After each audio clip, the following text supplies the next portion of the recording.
I hope you have a nice webinar, and we can start now. Thank you.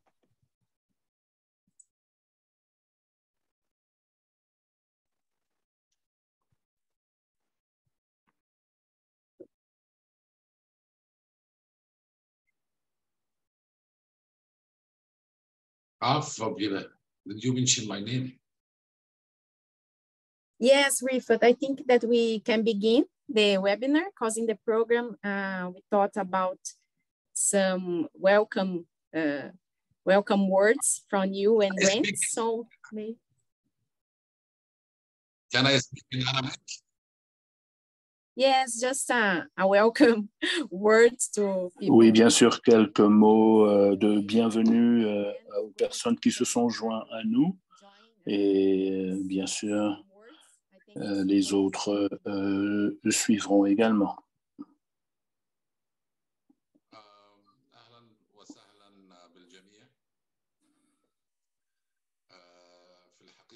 يعني بداية لهذا الورشة أوجه ce webinaire,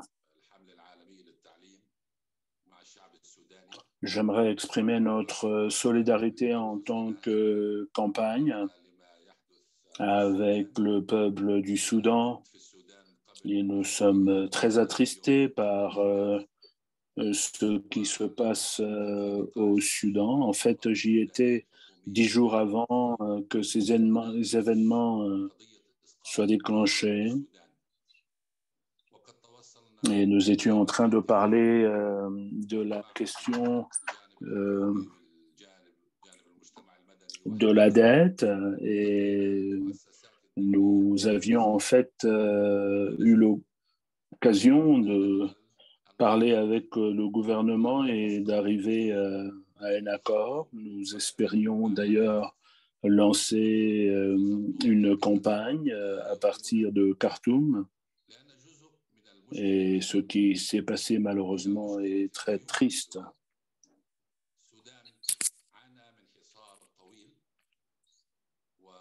Le Soudan, bien sûr, a souffert d'un très long embargo et bien sûr le fardeau de la dette, un fardeau très lourd. Cela faisait partie et fait partie encore du problème socio-économique dont souffre le Soudan. Et la question de la dette est une des questions les plus intéressantes du moment. Ce n'est pas seulement un conflit armé, mais c'est également un problème économique.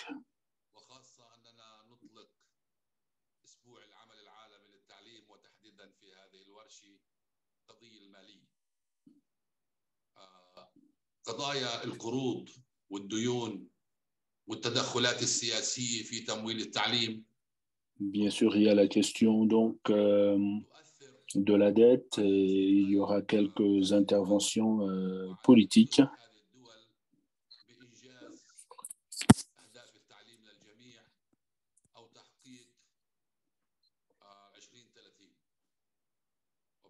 Et voir comment donc réaliser les objectifs éducationnels, ainsi bien sûr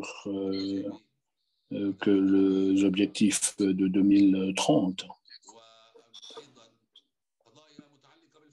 Et également les questions relatives à la corruption. Donc, quand nous parlons du financement de l'éducation, et nous parlons de la décolonisation du financement de l'éducation, ceci est un point important. Plusieurs pays ne peuvent pas contrôler leur programme d'études ou même le chemin, je dirais, de l'éducation. Plusieurs questions relatives aux subventions, à la dette, sont interconnectées à des conditions d'injustice.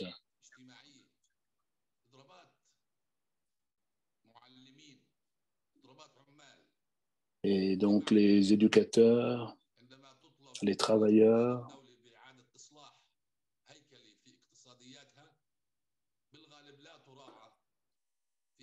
Et quand un pays doit passer par plusieurs restructurations économiques, souvent les besoins et demandes des pauvres ne sont pas pris en considération.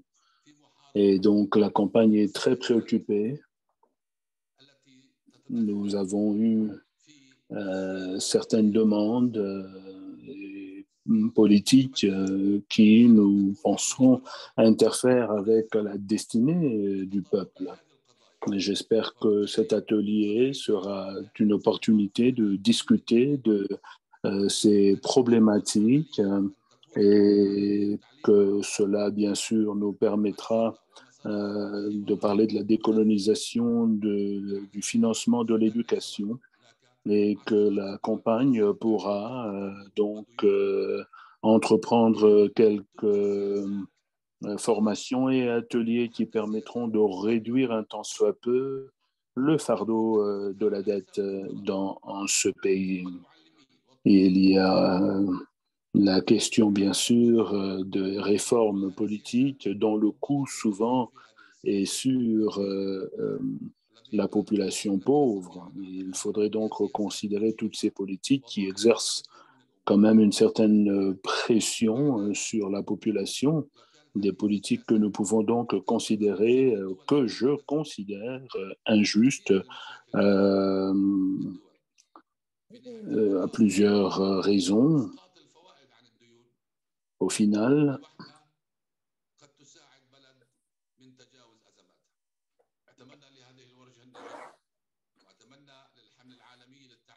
l'aide, bien sûr, pourra aider.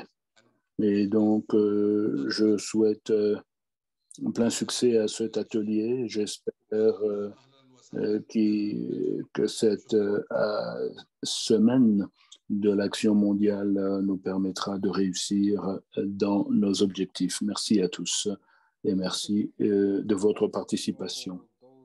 Merci beaucoup pour les mots importants que vous avez prononcés. Je crois qu'il n'y a vraiment pas de doute que si nous voulons avancer, nous devons trouver les voies et moyens de décoloniser le financement de l'éducation, et ceci est vraiment au cœur de nos préoccupations au niveau du secrétariat. Et nous voulons remercier tous ceux qui faisaient partie du comité d'organisation et qui ont permis donc à cet événement de réussir. Merci à tous nos amis du secrétariat. Nous attendons donc à de fructueuses délibérations, mais juste pour nous rappeler qu'il s'agit ici d'une plateforme d'apprentissage pour chacun d'entre nous. Quand on parle de la décolonisation du financement de l'éducation, ce n'est pas toujours facile de comprendre ce que nous entendons par cette expression. Et nous espérons que cet atelier nous permettra de bien assimiler ce concept. Il s'agit donc ici d'une plateforme ouverte à tous, et je pense qu'il n'y a pas de meilleur moment de parler de cette décolonisation que maintenant. Je crois que nous sommes dans une période post-Covid et nous comprenons que les pays doivent désormais de plus en plus compter sur leurs ressources domestiques pour le financement de l'éducation. Et nous allons, avec chacun d'entre nous ici, regarder ces différents points. Je passe la parole à Vernon. Merci, je suis Vernon. Je travaille donc pour la campagne.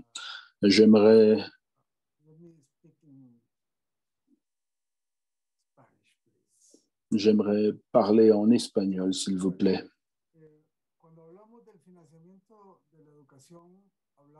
Quand nous parlons du financement de l'éducation, nous parlons de la responsabilité de l'État nous devons nous rappeler de la responsabilité du financement de l'éducation qui est contenu bien sûr dans le cadre des droits humains, particulièrement au niveau de l'article 13 où on parle des affaires culturelles et sociales, où l'on demande bien sûr à l'État d'être redevable sur la question du financement de l'éducation.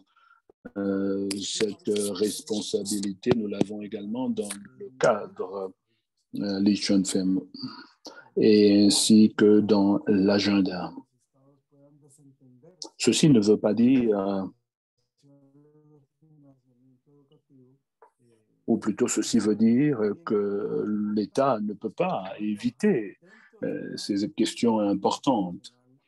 Il est donc important de continuer à travailler dans ce cadre des droits humains et de ne pas minimiser le financement de l'éducation comme une question pertinente du développement et que nous devons continuer à travailler pour les droits fondamentaux de l'éducation. Nous comprenons que l'État a des obligations d'allouer le maximum de ressources à l'éducation. La communauté internationale a parlé d'entre 4 à 6%, mais cela n'est qu'une directive, ce qui veut dire que l'État peut allouer plus de ressources. Tout simplement parce que le PIB d'un pays peut être différent de celui d'un autre pays. Cela veut dire que nous pouvons faire des allocations par pays. Nous devons comprendre le financement de l'éducation doit être une action progressive. L'État doit allouer de plus en plus de ressources à l'éducation alors que nous évoluons. Et bien sûr, ces ressources doivent être allouées au lieu où il y a le plus grand besoin. Nous avons besoin que ce financement puisse en tout cas couvrir toutes les communautés où il y a un grand besoin de financement pour l'éducation.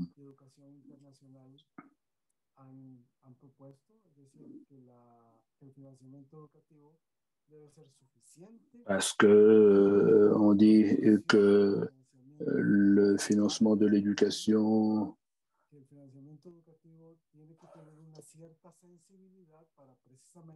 devrait se faire de manière équitable et sensible pour allouer suffisamment de ressources là où ces ressources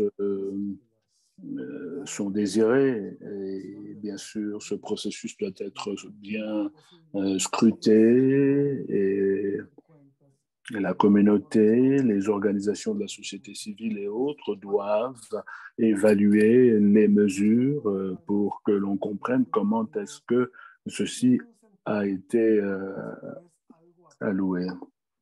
Et la réponse, disons que le financement à l'éducation est une réponse à un droit humain. Et c'est l'éducation de chacun d'entre nous afin de construire un système d'éducation qui soit bien sûr gratuit et qui soit de qualité. Ce qu'il est donc important pour nous de nous assurer que l'éducation n'est pas commercialisée.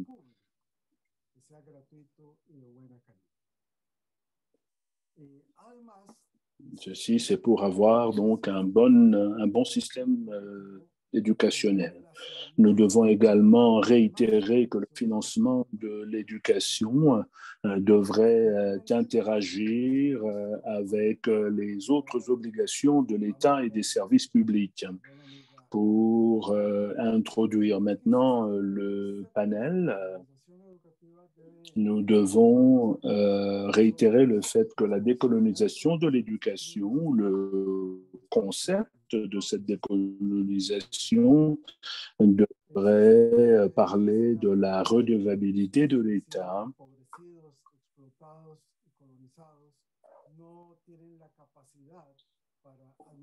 parce que, comme nous le savons, les ressources financières sont toujours décroissantes et il faudrait trouver le meilleur moyen de conduire ou de gérer notre système d'éducation pour que nous soyons en mesure, bien sûr, de réaliser nos ODD.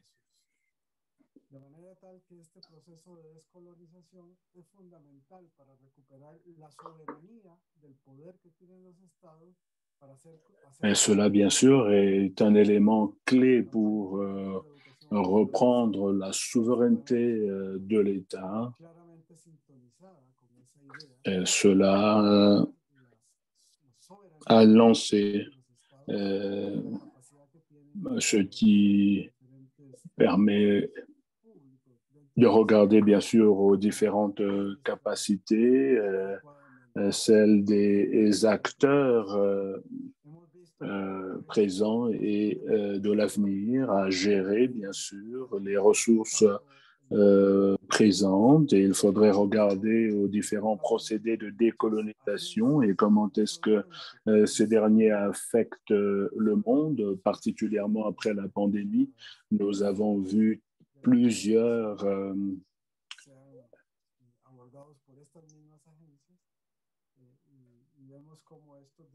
et nous espérons qu'ils pourront tous adresser cette question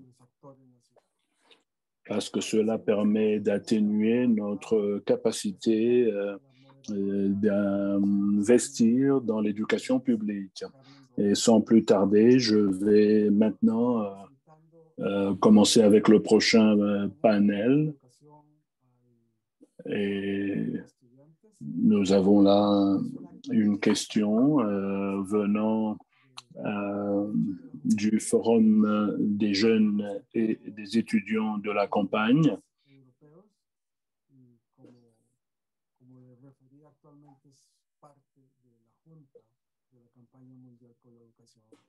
Elle a beaucoup appris, bien sûr, dans son travail avec les syndicats étudiantins.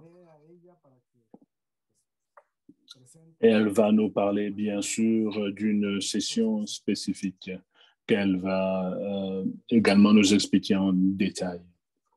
Carmen, vous avez la parole. Merci beaucoup, Werner. Merci à tous d'être présents aujourd'hui avec nous. Je voudrais également saisir la chance de commémorer, bien sûr, le 20e anniversaire. Et je crois que je vais bientôt vous parler de ce que nous allons faire lors de la prochaine session. Je voudrais également vous rappeler, comme vous le savez, le mouvement de la... Et cela, c'est pour bénéficier aux personnes les plus marginalisées. Et cela pour remplir le développement personnel sur l'éducation. Malheureusement, cela a toujours été négligé par le gouvernement et la plupart des facteurs qui affectent le pays, c'est les recettes fiscales. Il y a également des questions systémiques qui permettent bien sûr des capitaux et Pour les pays en dette, vous avez un système d'éducation déjà très affecté.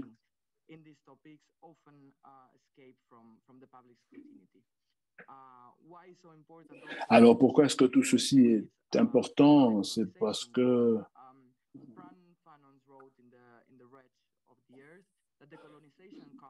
la décolonisation, bien sûr, se fait de plusieurs manières.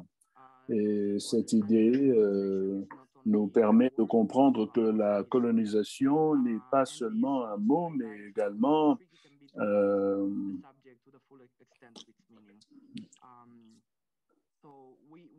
donc, nous savons que le processus de décolonisation est encore en cours.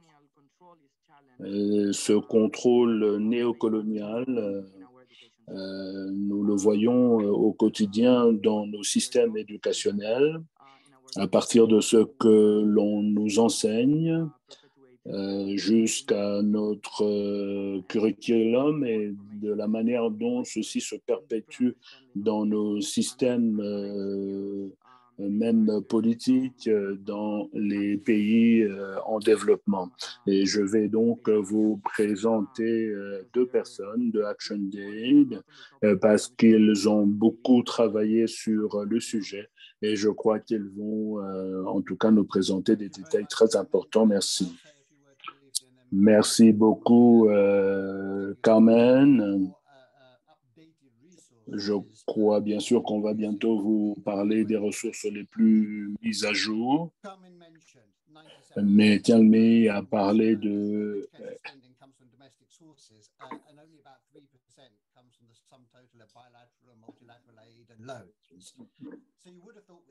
Donc, vous pensez qu'avec 87% des ressources qui viennent d'un financement domestique pour l'éducation, que ceci voudra dire ou voudrait dire que le gouvernement serait en mesure de contrôler la prise de décision dans le secteur de l'éducation, mais c'est dommage que les ministres de l'éducation ont les mains liées parce que l'action touche en tout cas les institutions au niveau mondial et que et récemment, bien sûr, avec l'influence, nous avons travaillé en consortium pour établir l'agenda de la réforme sur l'éducation. Donc, de manière fondamentale, quand on parle de décoloniser l'éducation financièrement, on pense à toutes les dynamiques qui sont en train de déranger le processus de prise de décision, que ce soit au niveau du FMI ou de la Banque mondiale. Or whether it's pushing back against the distorted power dynamics at a country level, where ministries of education... Et bien sûr, les ministères de l'éducation devraient normalement élaborer des réformes, mais cela n'est pas un projet qui soit finançable par les bailleurs. La raison pour laquelle nous avons décidé que cette action mondiale serait sur la décolonisation du financement de l'éducation, c'est parce qu'il y a eu l'année passée, au mois de septembre, une grande réunion lors de l'Assemblée mondiale des Nations Unies et c'était la première fois que les chefs d'État s'étaient réunis pour parler éducation. C'était la réunion de haut niveau et cela a demandé à ce qu'il y ait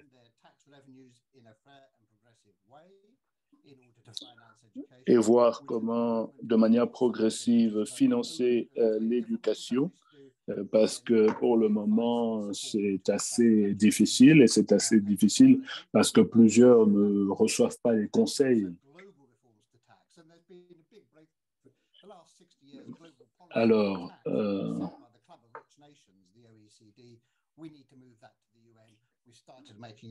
nous avons commencé, bien sûr, à le faire à partir de l'année passée. Mais il ne s'agit pas seulement de politique fiscale. Il faut également travailler sur la question de la dette et tout autre pays qui est en train d'investir dans le domaine du paiement de la dette devrait être en mesure de renégocier le paiement de sa dette.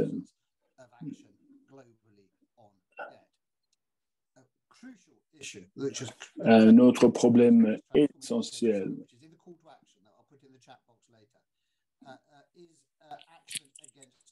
et cela est une action contre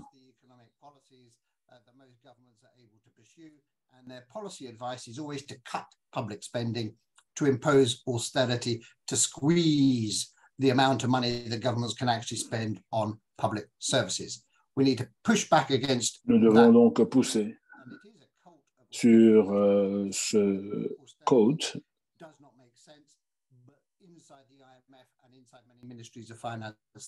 Nous avons besoin que certains ministres et ministères puissent embrasser ce type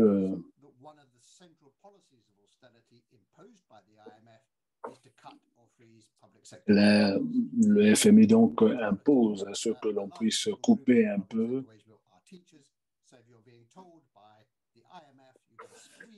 Alors le FMI dit, vous devez vraiment resserrer les taux en ce qui concerne et vous ne pouvez pas non plus les enterrer, même si ces derniers sont vraiment sous-payés. Alors cet agenda permet d'avoir un appel sur et la manière dont, bien sûr, nous réfléchissons et parlons ensemble de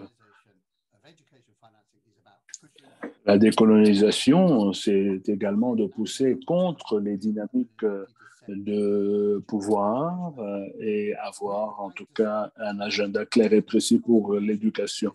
Nous voulons voir les agents gouvernementaux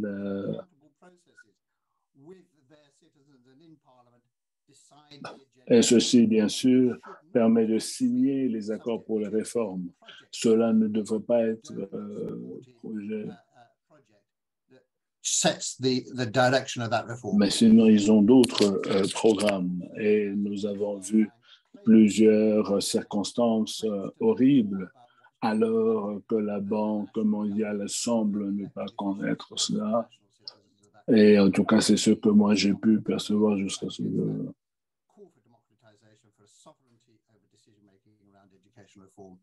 Recognizing that vast majority of the money for education comes from national tax systems anyway. So this is a really important moment for us to... Alors ceci était un moment très important pour nous de transformer l'agenda avec bien sûr tous les pays qui faisaient partie de l'appel à l'action.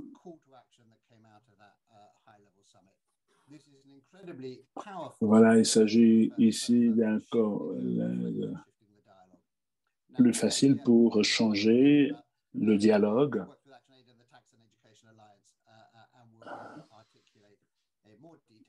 Et nous serons donc en mesure de vous donner plusieurs détails sur comment est-ce que nous avons utilisé le cadre des 4 S.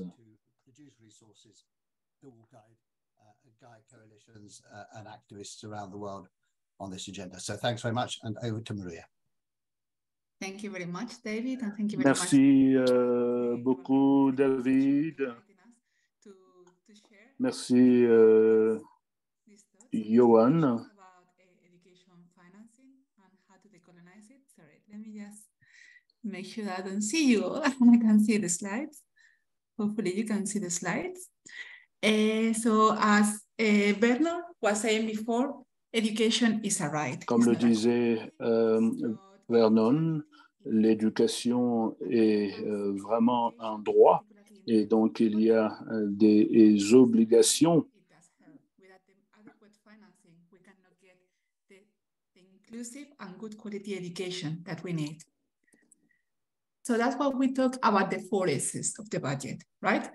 The share, size, sensitivity, and scrutiny. And I'm going to go one by one. Because I want to make sure that when we are talking about education financing, this is not something that we leave to the experts, to the people who are the economists. Pour des gens qui sont économistes, il faudrait en être conscient parce que c'est très politique, surtout pour notre lutte. Il faudrait s'assurer que c'est inclusif. C'est la bonne période d'en penser.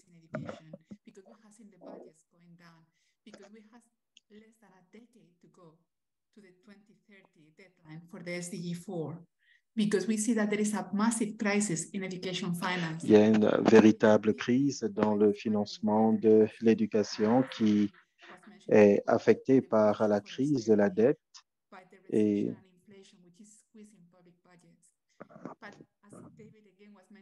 comme David l'a dit, nous avons le sommet de transformation du financement pour l'éducation. Selon le rapport,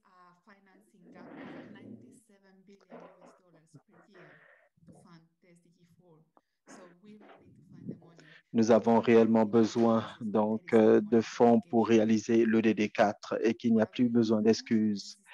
Pendant très longtemps, et c'est très important, nous sommes focalisés sur la part du budget national dédié à l'éducation. Cela doit être entre 15 et 20%.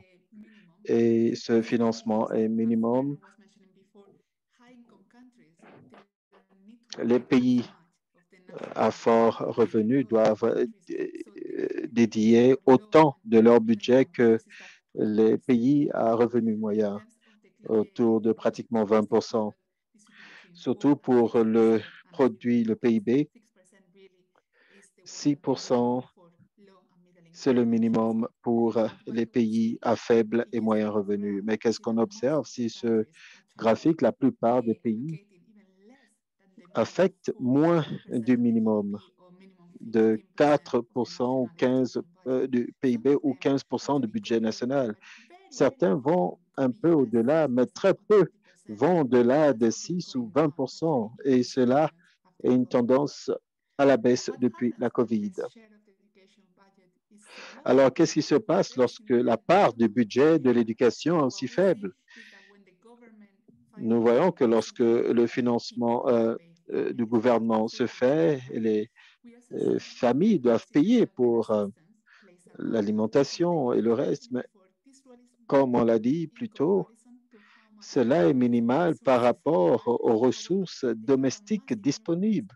Et cela a une grosse influence sur les politiques de l'éducation.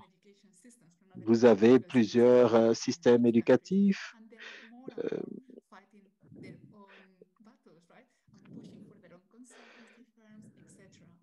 Vous avez les inégalités qui sont prononcées parce que des familles, les ménages, le financement des ménages est plus élevé dans les pays à faible revenu parce qu'ils doivent payer une grosse partie de leurs revenus dans l'éducation. Et il y a des implications par rapport à qui va à l'école et qui est souvent, c'est le premier, l'aîné dans la famille qui va à l'école. On ne doit pas oublier la taille du budget parce que si le budget national est très petit, même si vous mettez 50% de ce budget à l'éducation, ce ne sera pas suffisant. C'est pourquoi nous devons repenser à comment accroître la taille du budget ou des fonds disponibles pour l'éducation. Une fois qu'on a un grand budget national, on a beaucoup plus d'argent pour l'éducation et d'autres services. Et ce n'est pas pour la compétition avec la santé, l'assainissement et le reste.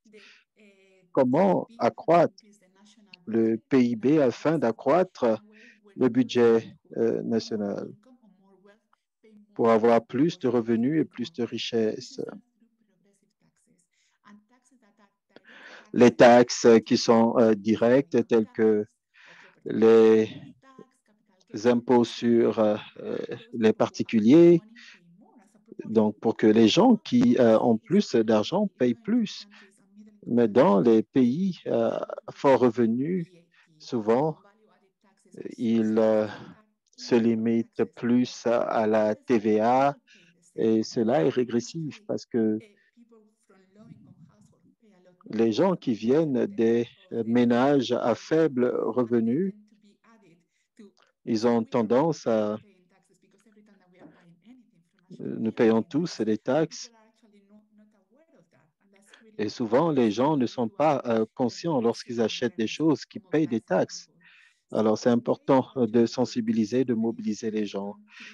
La manière d'augmenter les revenus, c'est à travers une imposition progressive. Il y a beaucoup d'argent qui se perd à travers l'évasion fiscale, ce que nous appelons les abus fiscaux à travers le monde. Donc, c'est des gens qui se retrouvent dans des paradis fiscaux et les résultats des recherches démontrent que c'est des milliards de dollars qui se perdent lorsque les gens évitent de payer les taxes, donc près de 483 milliards de dollars. Ce sont des comportements qui ne nous aident pas. C'est pourquoi souvent, on n'est pas capable de bien financer l'éducation. L'argent est là, mais cet argent se perd. Et plus les inégalités augmentent, plus les droits humains sont violés. Donc, c'est important d'accroître la justice fiscale parce que ça augmente les recettes. Et on va parler des 4 R de la justice fiscale. C'est important de redistribuer les richesses pour réduire les inégalités. Ça aide avec les tarifications. Donc, c'est intéressant de taxer tout ce qui cause la pollution. Ça peut être l'alcool, ça peut être le sucre qui a un effet négatif sur la santé. Et cela renforce le contrat social de manière à ce que l'aide au développement puisse apporter un appui. Et cela pose problème lorsque les choses ne se font pas correctement au niveau des impositions et de la justice fiscale.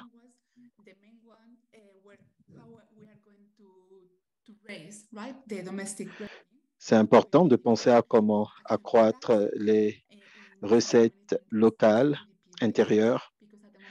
Il faut peut-être accroître le rapport taxe-PIB. C'est vrai que dans les pays à faible revenu, comme le Pakistan, le Nigeria, on voit que le taux est plutôt faible. On a besoin de plus d'actions pour l'austérité parce que beaucoup de pays ont décidé de réduire donc la masse salariale et cela, bien sûr, il faut négocier pour l'annulation des dettes dans certains pays en difficulté. Nous avons besoin aussi d'actions parce que pour nous, l'éducation ne doit pas être considérée comme une dépense, mais plutôt comme un investissement. Et il faudrait, bien sûr, mener des actions. Je suis sûr que pour la prochaine diapo, je vais aller un peu vite. Il faudrait qu'on se rassure que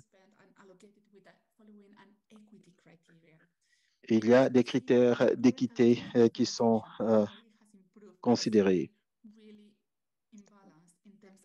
Nous constatons qu'il y a toujours beaucoup de préjugés contre les femmes et les filles. Pour chaque dollar, il y a, et pour l'éducation, plus on monte en niveau, moins de filles sont scolarisées. Les gouvernements dépensent beaucoup plus pour les ménages à haut niveau que pour les ménages à faible et moyen revenu. C'est important de penser que l'affectation budgétaire doit refléter donc une éducation équitable pour tous. Nous voulons que tout le monde puisse avoir ce qui est nécessaire pour réaliser leur plein potentiel. Et maintenant, par rapport au budget, il faudrait qu'on se rassure que ça ne soit pas seulement au niveau du ministère de l'Éducation et de l'Économie. Il faut qu'on comprenne que nos gouvernements, nos écoles doivent être responsables et rendre compte de la situation parce que nous payons des taxes pour des services publics et nous avons besoin de services de qualité en échange. Et nous devons accroître l'analyse de comment nous comprenons la situation. Les gouvernements doivent être transparents et doivent permettre la participation des citoyens dans les décisions. Dans la plupart des pays à faible revenu, les citoyens ne sont pas invités au processus donc de prise de décision sur le budget. Il y a un manque de transparence. L'allocation pour l'éducation. Nous avons besoin donc de cette responsabilisation. C'est pourquoi nous avons actualisé donc nos efforts et nous allons vous donner plus de retours d'ici les 2 prochaines semaines. Tout le monde, les familles doivent avoir cet élan de demander des comptes au gouvernement, surtout pour les bénéficiaires. Je vais m'arrêter là. Merci.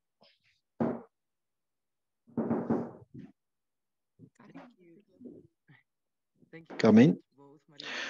Merci. Je vais voir s'il y a des questions pour vous. Well, there's a petition to share the slides, so maybe afterwards we can see how to do that.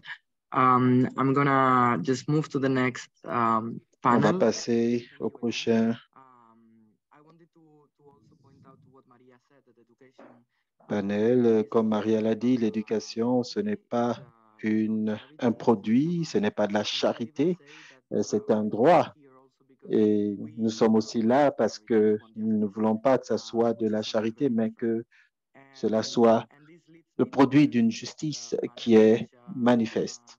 On va passer donc au prochain panel qui va impliquer des gens de différentes régions du monde. Et je veux préciser que, en tant que réflexion,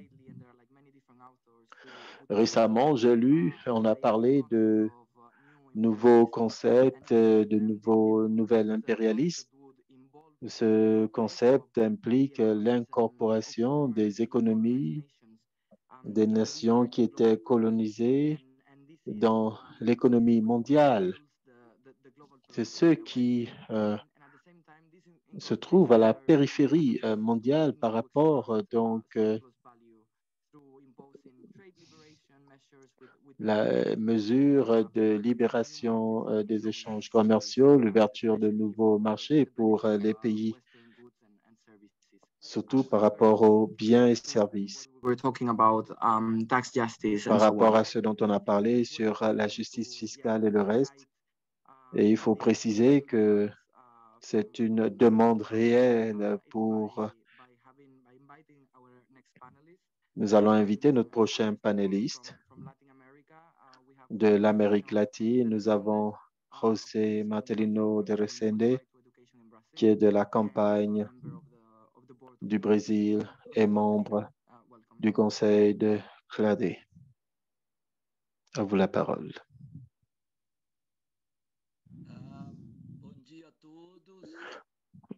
Bonjour à tous.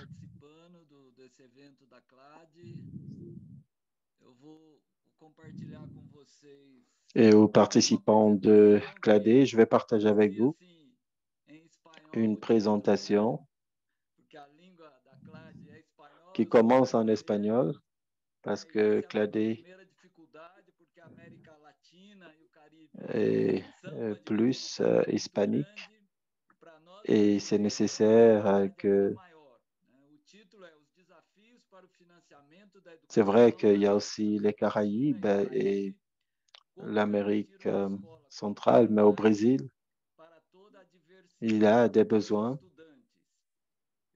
Ce que nous souhaitons faire, c'est pour chaque élève qui doit avoir donc les mêmes droits. Est-ce qu'on peut avancer?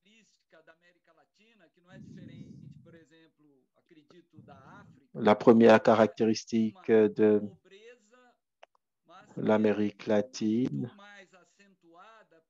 et c'est ce qu'on observe aussi en Afrique peut-être, c'est l'élément positif qu'on observe pour cause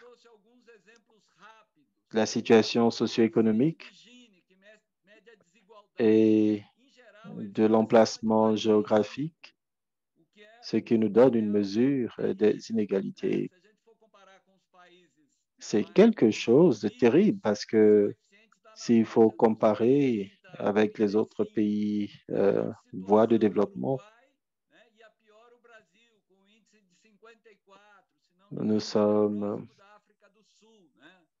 à 35, au Brésil, ils ont 54, et peut-être on peut comparer à l'Afrique du Sud qui a vu l'apartheid récemment. Alors, nous voulons améliorer la donne. Le Paraguay a 43. Au Brésil, il faut dire que nous avons 51.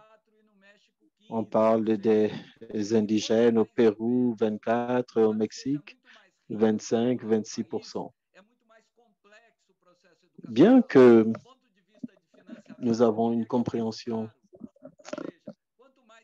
de cultures différentes, mais lorsqu'il y a ces inégalités,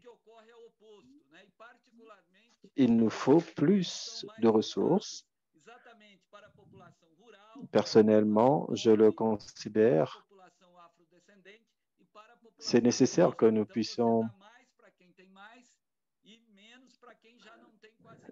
avoir plus de populations rurales et indigènes.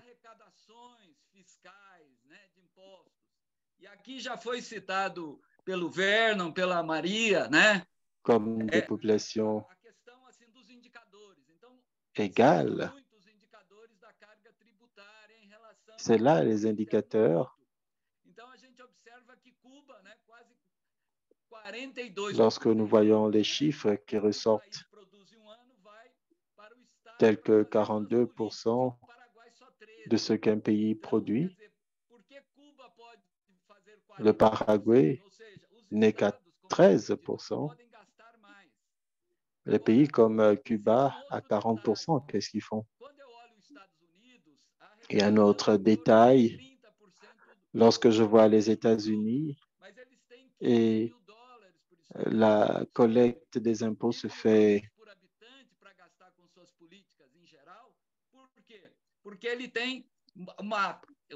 lorsqu'il y a un certain montant qui est déjà dédié pour permettre aux étudiants d'être dans ce processus de développement, nous constatons que même en Argentine,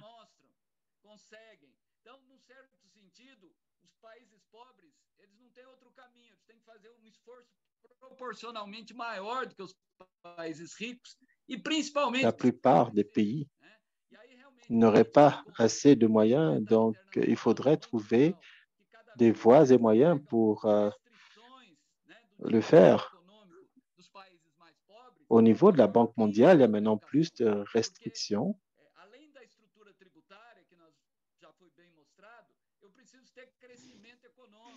Il y a des cas qui sont plus en plus imposés aux pays qui ont déjà des difficultés. Et cela ne permet pas d'améliorer les choses. Parce qu'en réalité, c'est ce qui les empêche d'avancer. Maintenant, nous devons penser à des situations où il y a des réductions dans les services publics. Lorsque vous regardez au niveau de l'Amérique latine,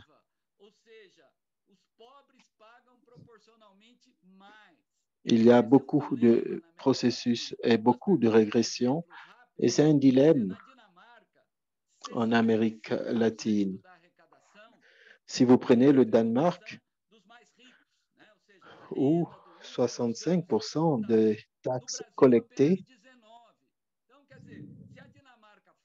par exemple, au Brésil, on parle de quoi? 19%. Que são os grupos econômicos poderosos que, na verdade, têm uma... Si le Danemark peut le faire, le Brésil peut aussi le faire.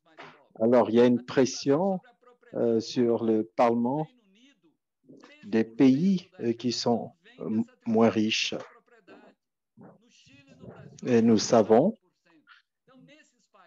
qu'au Chili et au Brésil, il n'y a que 4% dans ce type de taxe.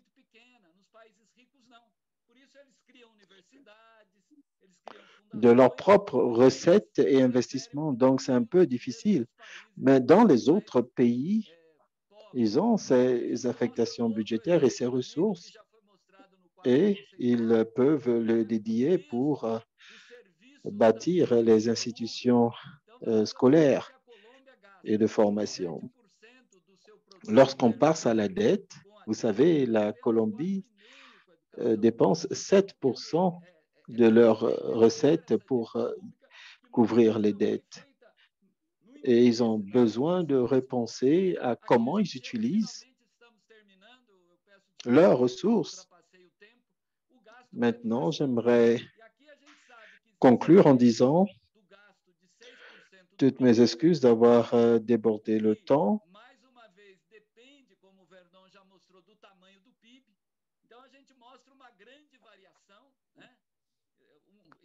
Comme Werner l'a déjà dit,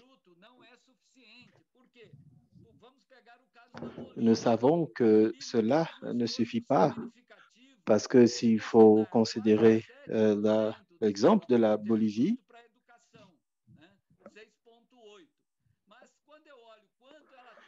ils doivent consacrer 6,8% de leurs recettes pour l'éducation. Mais lorsqu'on pense au montant isolé, $1 300 par étudiant, par exemple, c'est peu.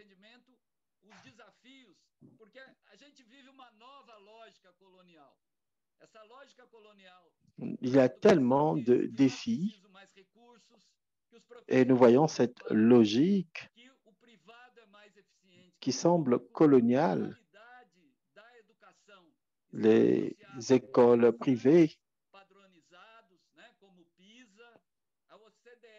sont beaucoup plus, ou gagnent du terrain par rapport aux écoles publiques. Lorsqu'on parle de la CME et ce que nous souhaitons faire,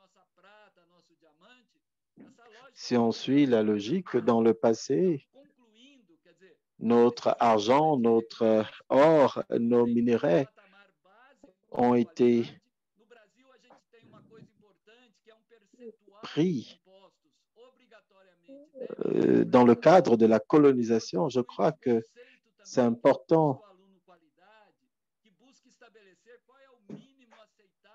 que nous ayons ce bon concept qui a été battu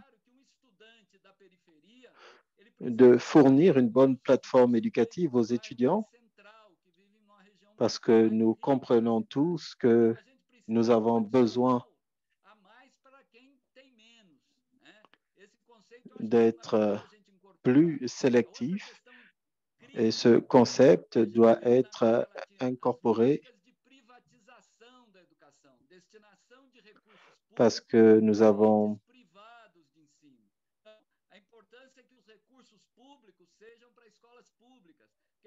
les institutions de l'éducation. Il faut dire que nous avons aujourd'hui plus de contrôle de la transparence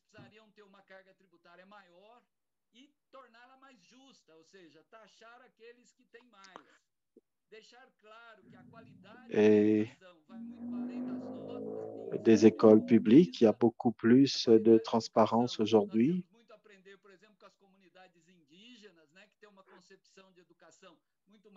Et pour la qualité de l'éducation et l'égalité à l'éducation, il faut que les populations indigènes soient plus considérées et incluses. Il y a aussi d'autres éléments autour de la profession des enseignants. Nous devons faire un travail de plaidoyer à ce niveau. Au Brésil, nous constatons que beaucoup de cas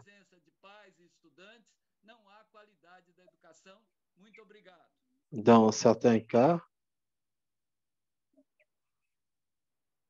il faudrait créer cet espace. Merci de m'avoir donné l'occasion de partager nos idées.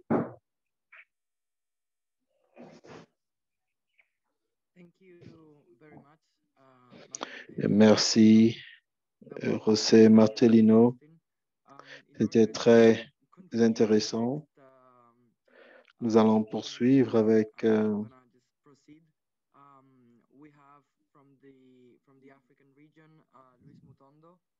advocacy official from the coalition in Mozambique. Luis.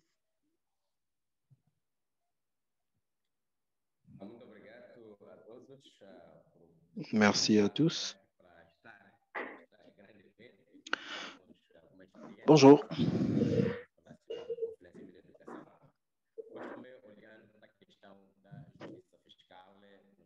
C'est un véritable plaisir.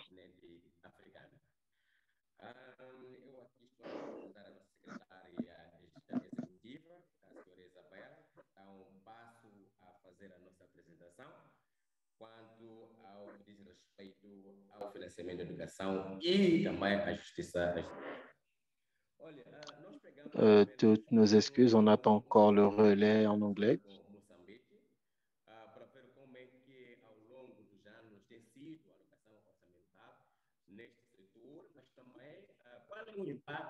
Desta alocação, quando olhamos para a questão dos investimentos. Nous attendons toujours le relais en anglais. Nous allons parler de l'investissement, de la qualité de l'éducation dans notre pays et aussi pour les pays en Afrique. Ici, vous pouvez voir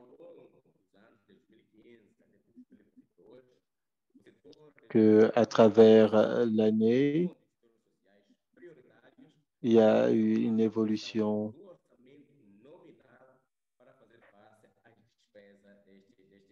du budget utilisé pour les dépenses liées au secteur de l'éducation. Nous pouvons voir aussi la répartition par activité.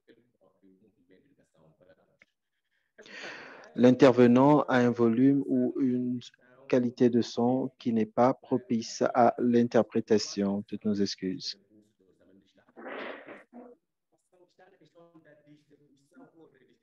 Nous voulons accroître le pourcentage. Nous savons que le budget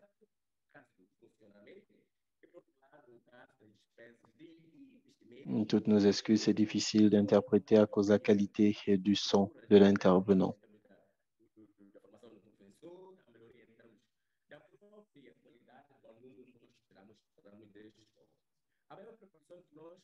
Ao longo deste período, fomos verificando que a maior parte da despesa depuis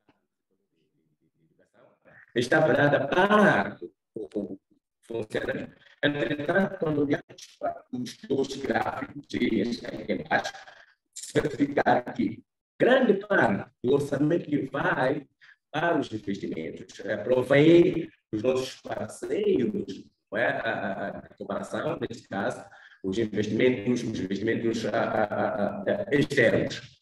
Entretanto, uma pequena proporção do orçamento que advém da receita pública do Estado apenas vai para os investimentos. Por exemplo, em 2021, dos 100% do orçamento alocado no setor da educação, apenas 1,3% do orçamento ele foi para os investimentos quando olhamos para as receitas internas. Entretanto, cerca de 15,4% proveio dos nossos parceiros.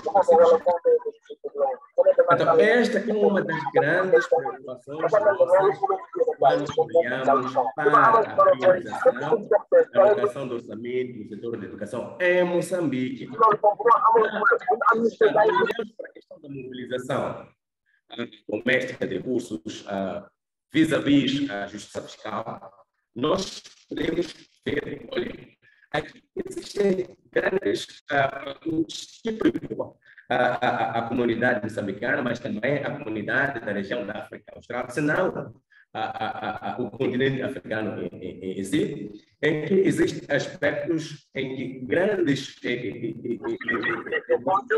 e pequena preocupação com a questão da corrupção no país. Une grande dette fiscale.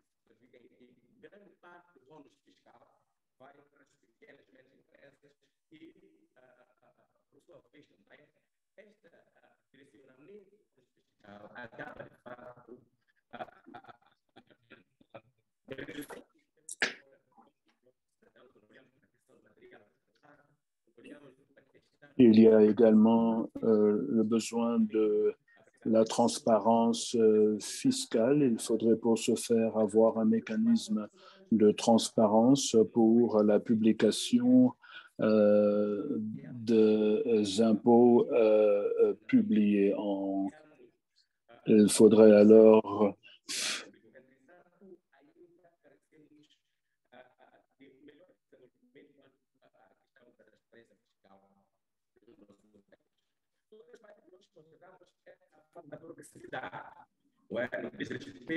les pays du Nord où les donateurs devraient avoir une législation relative aux pratiques illégales des pays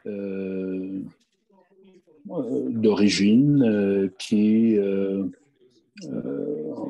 ont des actions illicites. Il y a aussi le manque de progrès donc des impôts au niveau local.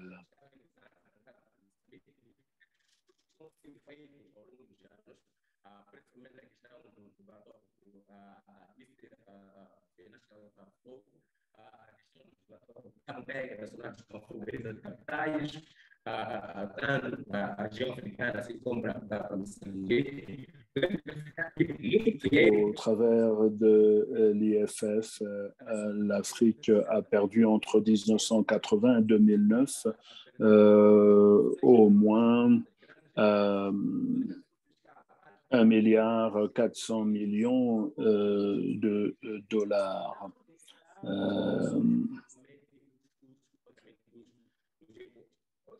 Ou plutôt plus d'1 milliard de dollars. Et le Mozambique a perdu entre 2003 et 2012 à peu près 115 millions par an en termes de flux illicites de capitaux.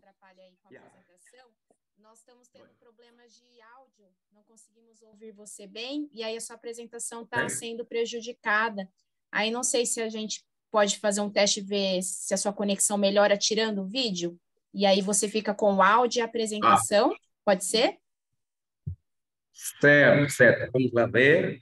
Não sei se estamos juntos. Acho que melhorou bastante a conexão, aí podemos prosseguir. Obrigada. Imensas desculpas. Que aí a tradução fica prejudicada também, mas acho que agora vai tranquilo. Obrigada. Obrigado. Então, estamos nesse aspecto da nossa preocupação quanto ao movimento de educação. Merci beaucoup.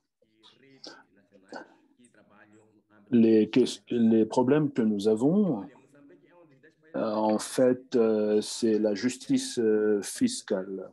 Nous sommes l'un de 10 pays qui reçoivent quelques fonds pour le déficit public.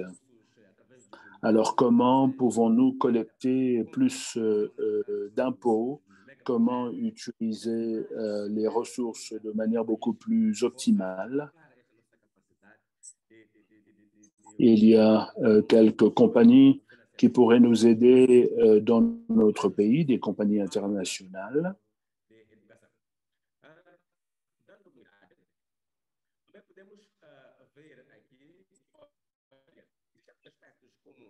Nous pouvons ici voir que certains de ces compagnies multinationales qui opèrent chez nous, Montal par exemple, qui a été dans notre pays depuis plusieurs années, mais le montant et que pour chaque dollar qu'ils amènent dans le pays, c'est tout 21 dollars qu'ils exportent du pays. Vous réalisez donc qu'ils ne sont pas en train de payer les impôts. Vous avez ici la révision des bénéfices fiscaux.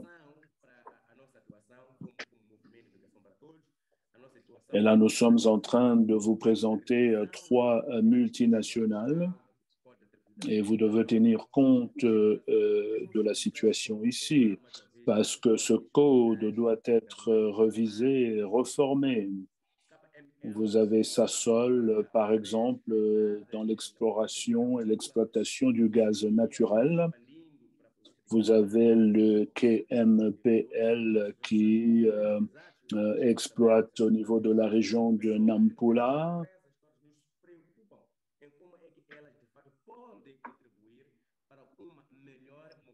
Donc, ces multinationales devraient contribuer à une meilleure mobilisation de ressources pour notre pays.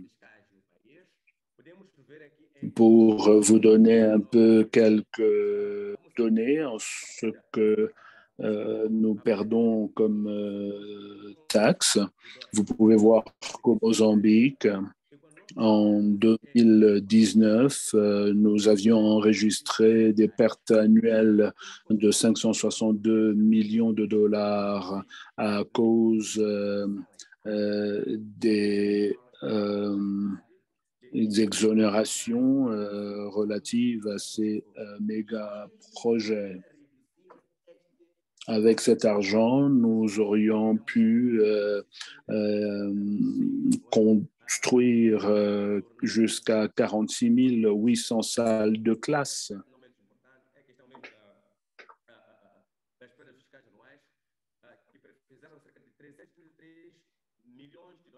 Nous savons que nous devons améliorer notre système fiscal pour que nous ne puissions pas perdre les impôts qui devraient être payés à notre pays.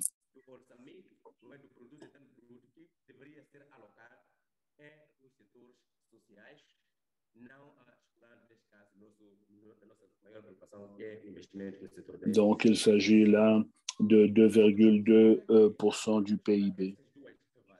Un autre problème, en ce qui concerne les opportunités sociales que nous avons perdues à cause des exemptions et exonérations fiscales et à cause des flux de capitaux illicites. Plusieurs, bien sûr, étudiants et apprenants auraient pu bénéficier de cela. 25 apprenants par classe. En ce qui concerne les stratégies que notre ministère de l'Éducation et nos partenaires ont lancées, nous essayons de faire du lobbying auprès, bien sûr, du pouvoir public qui interagit avec notre travail. Nous essayons également d'avoir une forme de vigilance avec la société civile. Nous regardons aux obligations de l'État. Nous avons également lancé des campagnes, des réseaux de campagne et les réseaux sociaux.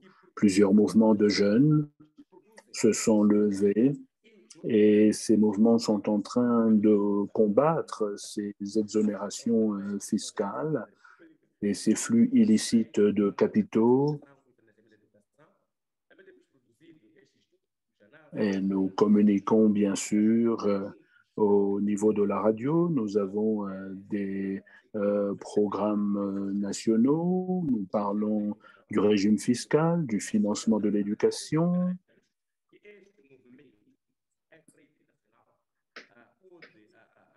Ces mouvements essayent d'exercer une certaine pression sur les décideurs. Et ce que nous avons réussi à faire, c'est d'arriver à une réforme des taxes indirectes dénommées IVA, qui sont passées de 17 à 16%. L'année passée, le gouvernement a décidé de réduire la TVA aussi de 17 à 16%. Nous avons passé plusieurs années à faire pression et à demander cette baisse et nous continuons à être l'un des pays avec le plus grand pourcentage de TVA. Nous avons également réussi à rendre notre bureau de collection beaucoup plus actif et je dirais même proactif contre l'évasion fiscale et contre les flux illicites de capitaux. Nous sommes en train de faire un travail de lobbying auprès des compagnies pour investir dans l'éducation.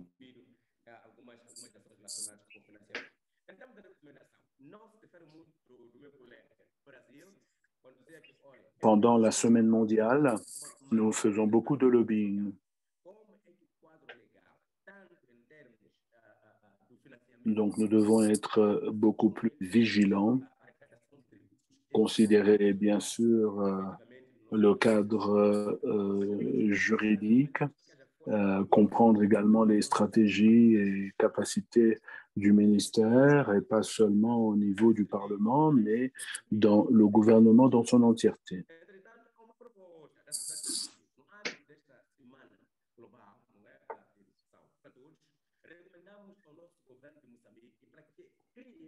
Pendant la semaine mondiale, nous avons recommandé au gouvernement de recréer le Fonds national pour l'éducation.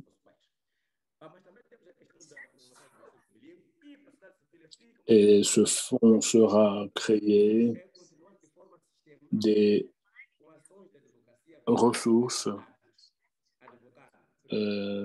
venant de l'industrie extractive, par exemple.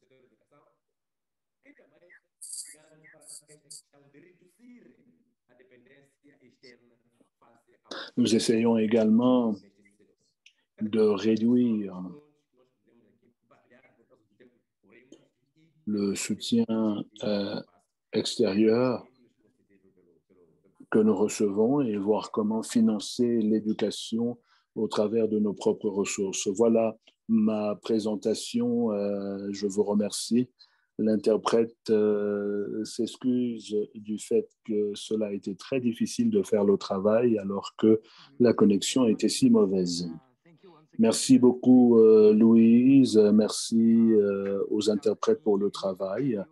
Sans plus tarder, je voudrais passer la parole au dernier intervenant de la région arabe, qui est représentant de l'ACA, qui nous vient de la Palestine. Merci Dia et bonjour à tous. Je vais bien sûr parler en arabe.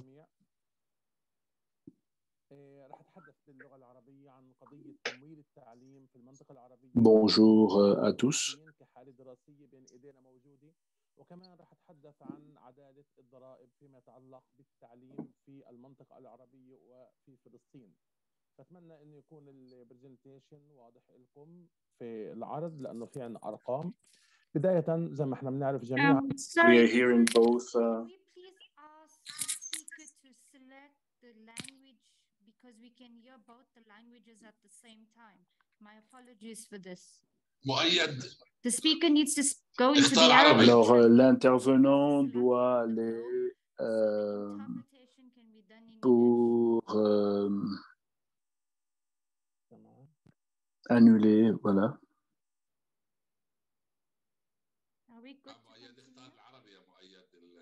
الايكون هذا تبع الترجمه. تمام انا اخترت العربي استاذ رفعت بس مش عارف ليش ما اجت. كمان مره راح اشوف. هي عربي. انا مختار العربي. اوكي ثانك يو. اوكي تمام راح اتحدث باللغه العربيه انا. بدايه احنا بنعرف انه في عندنا 3 مستويات للتخطيط فيما يتعلق بالتعليم.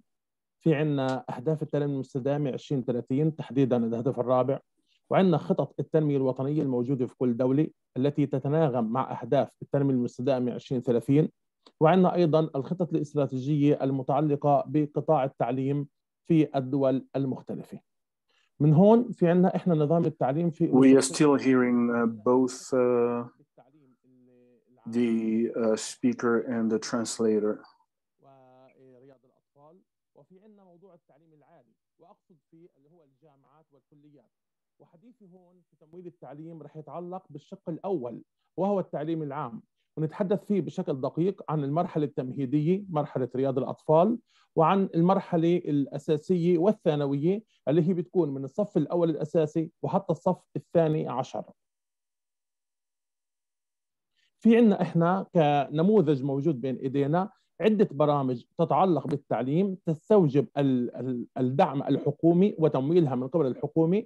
نبدأ ببرنامج رياض الأطفال وهو عمليا بيكون عام قبل العام المدرسي الأساسي.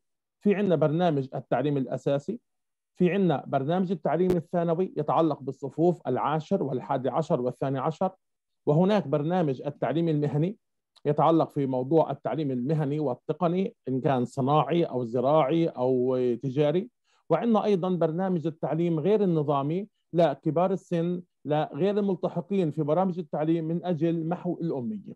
هاي البرامج المختلفة الموجودة عندنا في التعليم واللي بتستوجب الدعم من قبل الحكومة. هون في عندنا مؤشرات كثير مهمة بتبين كيف الإنفاق الحكومي على التعليم في فلسطين كنموذج للدول العربية، خاصة الدول التي تقارب حالة فلسطين. Nous avons des pays في عندنا موازنة التربية والتعليم للجي دي بي الناتج المحلي الإجمالي هي 5.5. Pour ceux qui suivent la traduction en langue française, nous sommes malheureusement pas en mesure de travailler parce que nous entendons et l'intervenant en arabe et son traducteur en anglais au même moment.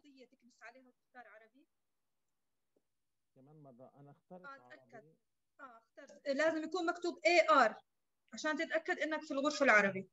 تمام كمان مرة بدي أرد أتأكد. لازم يبين عندك إنه AR لأنه الناس مش عم تقدر تركز. هيو معي أرابيك أنا موجود عندي ومختار أرابيك. خلص خلينا نجرب إن شاء الله يزبط. أكمل؟ كمل سرعة المقاطعة. ما في مشكلة، المهم يكون الشيء واضح. ففي عندنا نسبة إيرادات الوزارة لنفقاتها هي متدنية، وهذا شيء طبيعي بحكم إنه التربية والتعليم هي خدماتية، وبالتالي ما في عندنا ريفند، بمعنى التعليم هو شبه مجاني. ما يقدمه الطلاب هي فقط ما في صوت أبدا، ما في صوت، ما سامعين شيء. طيب نرجع كمان مرة. الاختيار على العربي كمان مرة، هي اختيار عربي Arabic. أجرب هلا. تمام، هيك أفضل. ماشي الوضع هيك، كمل. خلينا نشوف. تمام. Hi, Mr. Moayad. So maybe I could suggest that. Je propose alors que vous puissiez. J'ai l'impression que ça peut être un problème de votre logiciel Zoom. Alors, vous pouvez parler un peu plus lentement et l'interprète pourra vous suivre. إذا بحكي كمان مرة إنه في عنا إحنا موازنة التعليم في فلسطين هي من الموازنة العامة من الجنرال بادجت 18.7%. عندنا موازنة التربية والتعليم من الجي دي بي الناتج المحلي الإجمالي في فلسطين 5.5%. وفي عندنا إيرادات التربية والتعليم هي قليلة جدا، أقل من 3%، وهذا شيء منطقي بحكم إنه قطاع التربية والتعليم هو قطاع خدماتي يمول من خلال الحكومة، وهو ليس قطاع تجاري بيكون فيه إيرادات. من خلال الشكل الموجود بين إيدينا هون بنلاحظ إنه في عنا إشكالية في الإنفاق على التعليم في فلسطين، وتقديري إنه هذه الإشكالية موجودة كمان في الدول العربية الشبيهة بواقع فلسطين، إنه يتركز الإنفاق على بند الرواتب والأجور، في حين الإنفاق يكون أقل على الموازنة التطويرية المتعلقة بالتربية والتعليم. بمعنى صحيح إنه من الجي دي بي 5.5%، صحيح إنه من الجنرال بادجت وصل ل 18.7%، ولكن بشكل عام من خلال هاي الموازنة بنلاحظ انها تتركز معظمها على الرواتب والاجور على حساب شوي يا مؤيد شوي لانه يعطيه هيك فراغ اللي يترجم لانه بالداخل صوت. ماشي يا سيدي. فعندنا احنا الرواتب والاجور بتاخذ المبنى الاكبر، في حين انه الموازنه التطويريه هي اقل، وهذا الشيء بيأثر على جوده التعليم.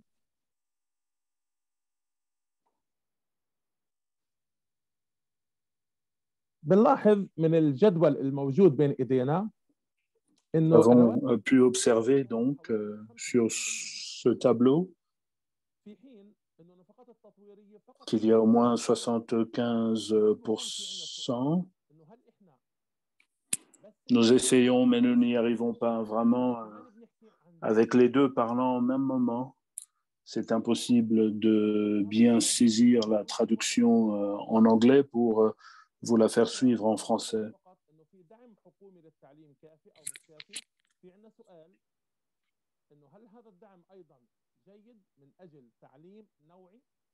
وشامل للجميع كما ينص الهدف الرابع من أهداف التنمية المستدامة.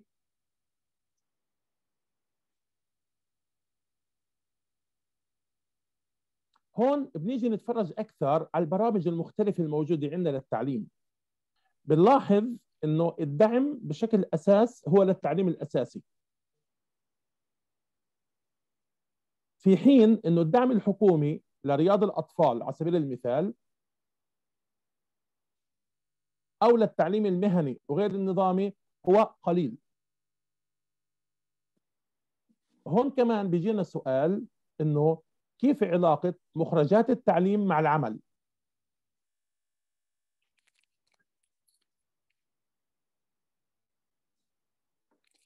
Ludivine, there was an issue with a previous speaker who was speaking Portuguese. I think him was more of a connection issue. He was breaking up so bad it was not possible for the lady interpreting from from Portuguese to English to do it until he was asked to turn off his video and just use the audio. From that moment, everything was clear. Unfortunately, with the current speaker, I'm not sure what the problem is. He says he has selected Arabic, but still we are hearing both him and Ramadan at the same time. So we are unable, and none of us is able to hear the translator, so that we can also relay in our respective work languages. That's what's happening right now. في ضوء تراجع الدعم الخارجي وحجز إسرائيل دولة الاحتلال الإسرائيلي لأموال المقاصة أموال الفلسطينيين، الذي انعكس على عدم قدرة الحكومة على دفع حتى رواتب المعلمين، مما هدد العملية التعليمية وأثر بشكل مباشر على حق الأطفال في فلسطين في الحصول على التعليم. وما زالت الأزمة قائمة، وإن يعني رجع الدوام بعد إضراب حوالي 70 يوم.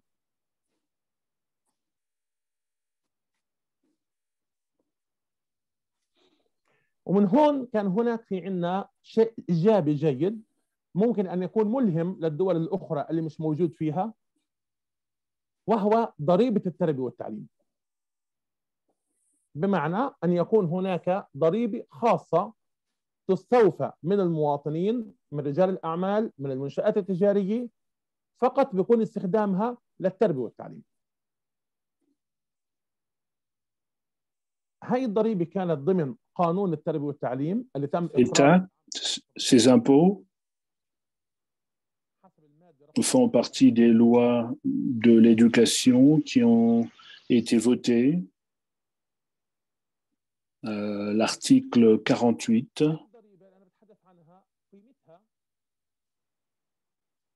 ce dont je parle, cette loi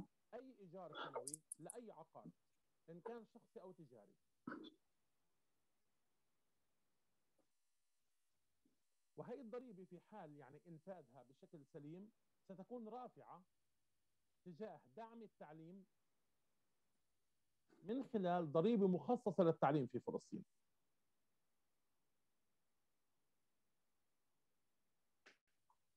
ولكن هاي الضريبة وحدها لن تكفي. Néanmoins, اللي بتواجه التعليم وظل التحديات اللي بتواجه الدعم الخارجي للدول العربية مثل فلسطين والدول الشبيهة فيها. الأمر اللي بيهدد الطلاب ويهدد التعليم النوعي والجيد. لذلك هناك مقترحات إضافية لتمويل التعليم، منها على سبيل المثال من أجل الحصول على دعم محلي كافي للتعليم، إقرار قانون لتخصيص نسبة ثابتة من أرباح الشركات الكبرى لتمويل التعليم ضمن بند المسؤولية المجتمعية للقطاع الخاص. احنا بنعرف انه في فلسطين وفي العديد من الدول العربية الموجودة عندنا نظام السوق هو نظام السوق الحر، وبالتالي هناك أرباح للشركات الكبرى. هاي الأرباح ضخمة طبعا لأنه السوق داعمها، وهناك توجه عالمي تجاه المسؤولية المجتمعية للقطاع الخاص. فالمقترح أن يكون هناك قانون محلي لتخصيص نسبة من هاي الأرباح لقطاع التعليم كما هو حال ضريبة التربية والتعليم. قضية أخرى تحسين جباية ضريبة التربية والتعليم من كافة المكلفين بشكل مركزي على مستوى الدولي، لأنه عندنا في إشكالية أنه ضريبة التربية والتعليم هي ضريبة محلية تجبى من الهيئات المحلية. لذلك احنا بحاجة انها تكون على مستوى مركزي على مستوى الدولي عشان نقدر نضمنها في الموازنة المخصصة للتعليم.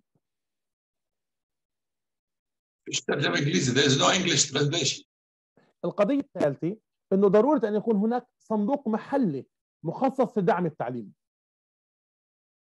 يعني بنتحدث احنا انه في عندنا هيئات مختلفه، اشخاص مختلفين موجودين، يكون هناك صندوق خاص بالتعليم. هيك بكون Il y a différentes entités, différentes personnes qui doivent être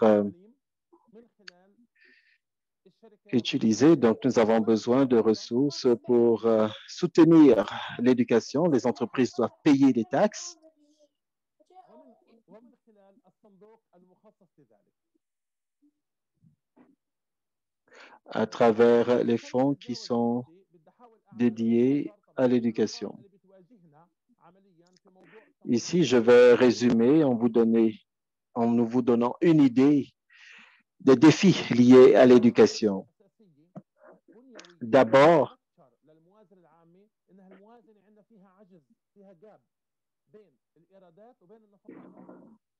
nous avons des lacunes budgétaires et c'est le cas dans la plupart des pays arabes. Alors, cette question est un défi pour l'éducation.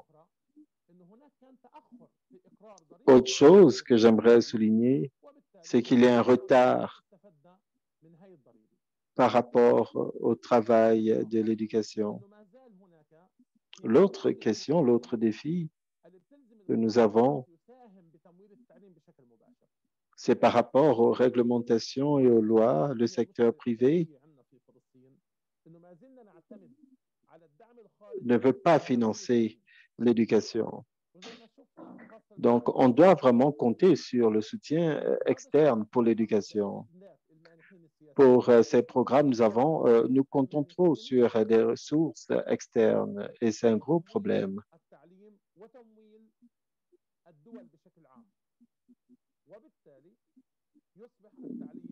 Le secteur privé contrôle l'éducation et l'éducation est en déclin et c'est un gros défi pour soutenir l'éducation dans les pays arabes de manière durable. Toutes mes excuses pour les problèmes techniques, une fois de plus. Merci. Merci, Moyad. C'était très intéressant. Nous avons une confirmation de dernière minute. L'un de nos panélistes, je vais vous demander de rester un peu plus de temps pour suivre M. Raya, qui est coordinateur de la situation dans sa région. Toutes mes excuses pour la confirmation de dernière minute. Je suis René Raya. Je parle de l'autre partie du monde, depuis les Philippines à Manille. J'espère que vous serez capable de m'écouter pendant quelques temps, que je partage avec vous la situation que nous avons de ce côté du monde en Asie et du Pacifique.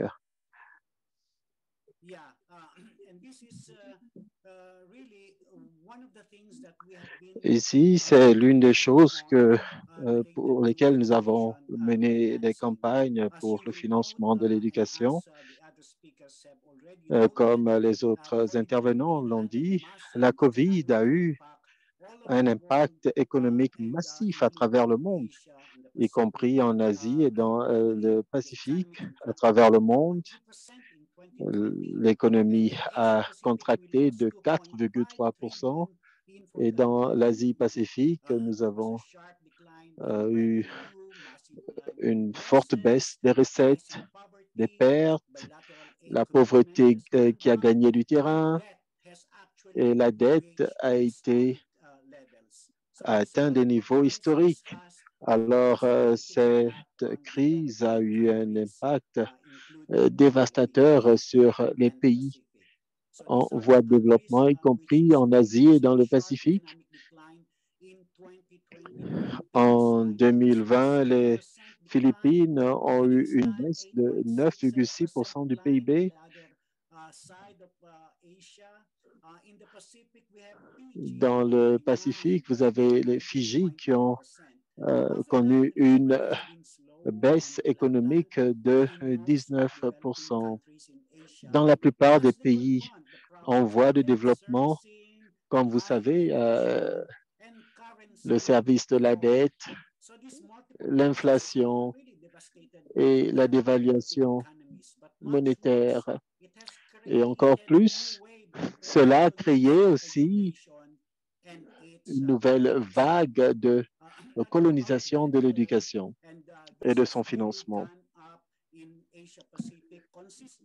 Surtout en Asie-Pacifique, à travers les pays qui traversent une crise de la dette, y compris la Mongolie, le Pakistan, le Sri Lanka, qui connaissent des difficultés dans le service de leurs grosses ou larges dettes à la suite de la COVID-19. Je ne pourrais pas toucher sur toutes les diapositives, mais selon l'évaluation de la Banque asiatique de développement, en Asie, le déficit fiscal a été ressenti beaucoup plus que à travers le monde. Alors ici, vous avez la dette brute de l'Asie-Pacifique. Vous pouvez voir que il y a eu une forte augmentation par rapport à la dernière crise que nous avons tous connue. Alors, au niveau du budget, le budget est déjà petit et cela affecte donc les fonds publics qui auraient pu être utilisés pour financer l'éducation. Voilà donc la situation que nous avons. L'aide pour l'éducation a commencé à baisser après la crise financière de 2008,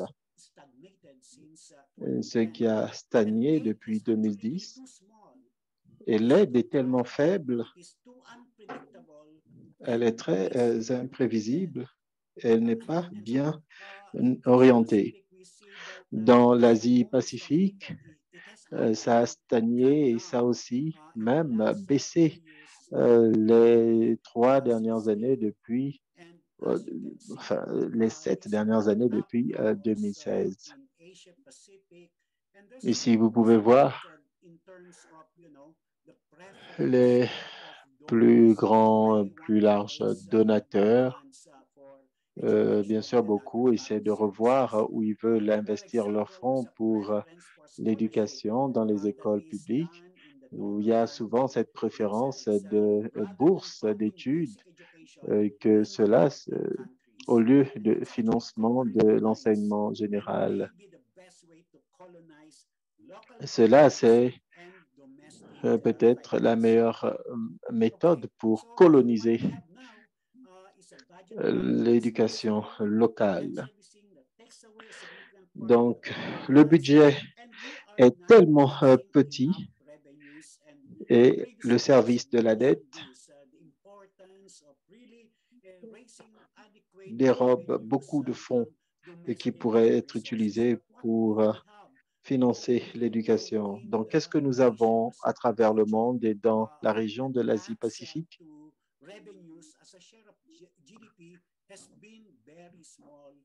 Les recettes comme part du PIB sont tellement faibles et la tendance est à la baisse.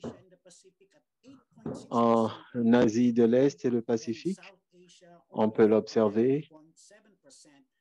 En Asie du Sud, seuls 7% du PIB. Et c'est une petite comparaison par rapport aux moyennes mondiales. Alors, pourquoi cela se fait? L'une des raisons, c'est la course vers le bas par rapport donc aux taxes qui sont celles, les impôts aux entreprises, surtout dans les pays en voie de développement. Vous voyez que le taux d'imposition de 2019 à 2022 est en baisse, ce qui représente une perte de recettes qu'on pouvait utiliser pour des services publics tels que l'éducation, la santé et la protection sociale. Voilà donc la situation dans différentes régions et nous voulons dire que l'Asie a le plus faible taux, et parmi les plus faibles taux de imposition aux entreprises de 19,5%. Une fois de plus, il faut dire que c'est là des recettes qui sont perdues qu'on aurait pu utiliser pour les services publics. Donc, on ne collectionne pas assez de fonds et de recettes pour avoir un certain flux de financement et des milliards de dollars sont perdus chaque année dans les flux de fonds illicites dans la région de l'Asie-Pacifique. Nous avons eu une véritable perte de fonds estimée à 1,5 milliard de fuites de capitaux et de recettes. C'est juste pour comparer un peu ce qui se fait dans les pays bénéficiaires et dans les pays donateurs. Dans notre région de l'Asie-Pacifique, il y a eu des campagnes pour le financement de l'éducation comme composante essentielle de la campagne du plaidoyer pour le droit à l'éducation. Il y a quelques gains qu'on veut entretenir dans notre plaidoyer budgétaire. Entre-temps, nous savons qu'il y a des limites et nous avons besoin d'aborder des questions de la dette, les fonds qui nous sont détournés et les flux illicites de fonds et aussi l'attractivité de l'investissement étranger. Voilà donc ce que nous faisons dans nos activités, pas seulement pendant la semaine d'action, mais pendant toute l'année, parce que c'est une question importante que nous devons tous aborder. Merci.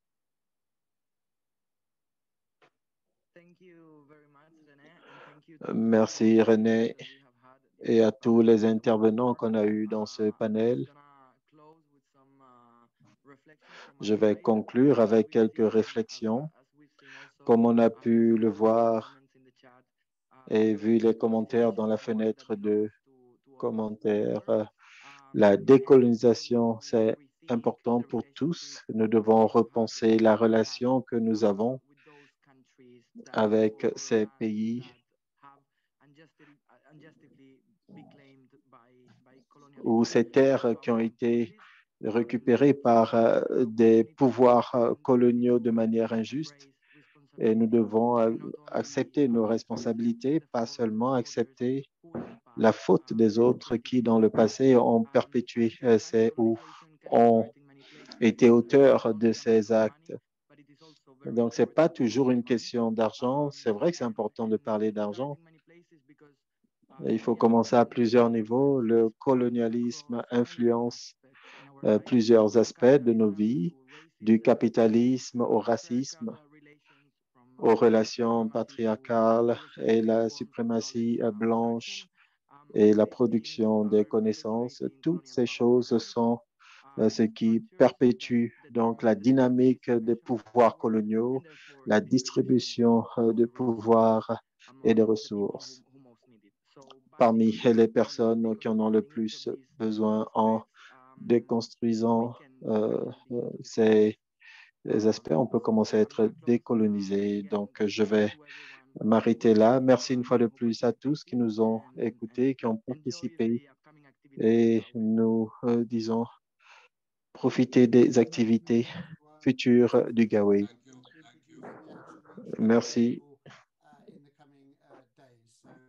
Nous aurons donc plus d'informations sur la semaine mondiale de l'action pour l'éducation. Le document a été mis à jour et on va le rendre disponible dans les prochains jours. Très bien, merci. Merci à tous.